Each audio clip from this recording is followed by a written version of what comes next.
Thanks. Thanks very much indeed, Ken. I'm very sorry to rush you there, but we've still got a number of fantastic speakers to hear from in this session. It's a great pleasure to be able today to welcome a very large delegation from Hungary, from a number of different organisations, including many who are active in the struggles, the massive struggles there against the policies of Orbán. Our next speaker is from Hungary. It's a great pleasure to welcome Professor Tamas Krausz, a historian, but also a great activist against the far right. Welcome, Tamas.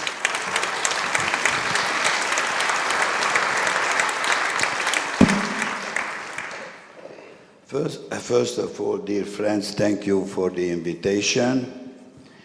In the name of all the Hungarians here in this room. And you know, my English is very Hunglish. We call it Hungarian English. That's why I will read my short text. This will be verse, but I cannot speak without reading, if you are not against it. No, it's fine. And Hungary is a very important country because we are the laboratory for the far right, not only in Europe. You have to understand the context of it. Some words about the situation. The title of the original paper, this will be a very short speech, The New Far Right and the Authoritarian Turn at the Semi-Periphery of the Capitalist World System, the Hungarian Model. You know, Macron and Orbán, allegedly, the two opposite poles, essentially implement the same neoliberal restrictive policy in historically different regions and under different political circumstances. They are two faces of the same coin. While Orbán leads a national war of freedom against Brussels and Soros, etc., in fact, against the refugees, he is a hero of austerity policy too. Orbán has, in fact, provided for a tax paradise for the German large capital in Hungary.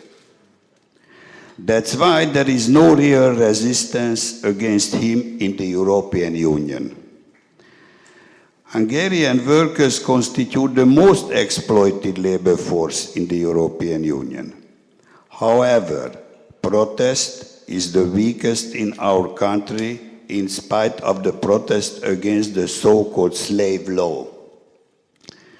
In Hungary, after the parliamentary elections of 1910, the triumphant Fidesz party introduced an authoritarian regime and established an almost complete control of the TV channels and the printed press, and also curtailed the right for strike.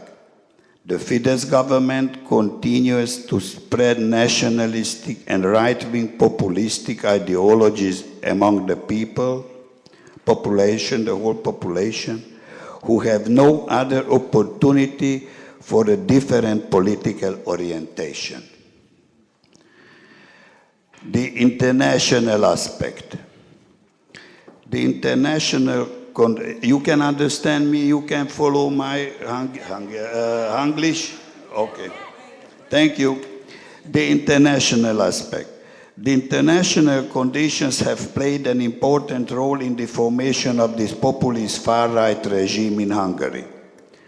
Both the EU and the USA have persistently taken a paternalistic attitude in criticizing Viktor Orbán's government for its anti-democratic authoritarian political regime, its concentration of power, its racist policy. We should understand that the Orbán regime as a representation of the new national bourgeoisie, it is the embodiment of a new populist far right. They stress the defense of the European so-called Christian values against, first of all, the refugees. We have to understand Eastern Europe as the nest of far right. In Hungary, the government for a long time has been leading a campaign against George Soros, a big capitalist, you know him, which is nothing else but a Nazi-type creation of hatred against the migrants. Orban has followers also outside of the EU.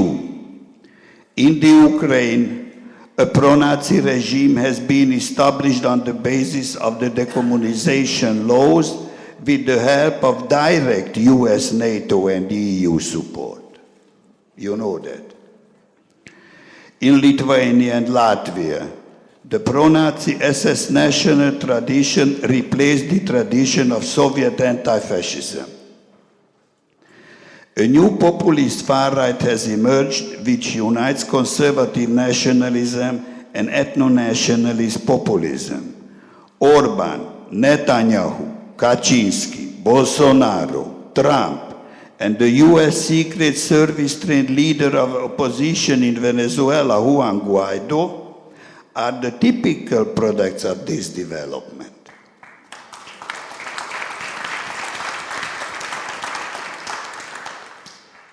The new populist far right found its enemies in poor people, in victims of the regime, primarily the migrants and refugees, while the wars of NATO, above all the US and Great Britain in Iraq, Libya, Syria, and now probably in Venezuela, have triggered the flight of millions. We globally witness the rise of an anti-migrant nationalist discourse under the leadership of the former warmongers. Trump has become the leader of these forces. One has the feeling that the 1930s have returned, fortunately without a Nazi Germany, but unluckily with a conservative national populist America. The old Nazi far right has worked out its romantic criticism of the global capital. This is focused on an abstract critique of capital and globalization. Here the vicious financial capital is opposed to a good national productive capital, so-called. And the extreme right paints an idyllic utopian picture of capitalism without interest. Thus, it would be a fallacy to believe that here in Eastern Europe, the new far right employs only the traditional weapons of racism, anti-Semitism, Islamophobia, and fascism in general. Rather, it tries to modernize the old tradition. Still, we must not forget the renaissance of the ethnicization of politics was not designed in Eastern Europe, but in the democratic workshops and institutions of the European Union. These people, liberal economists, etc., hypocritically suggest that poverty is the result of ethnic problems. Gypsies are themselves to be blamed for being poor.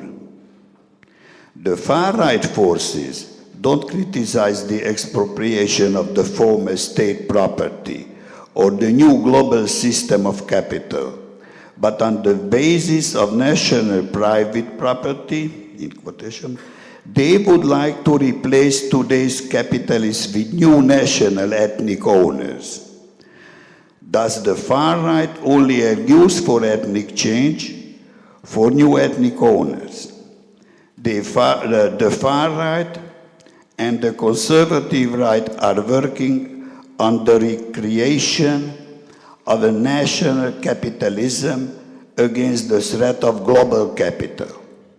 The main ideological characteristics of this process constitute the holy trinity of fanatic religious nationalism and homophobia and etatism. Nationalism eats up socialism and leftism all together like 1919 or 1989. Today, the third phase. My friends, that in the line of historical experience, any form of the far right can only be overcome through overcoming capitalism. This is my conviction. Thank you for the invitation.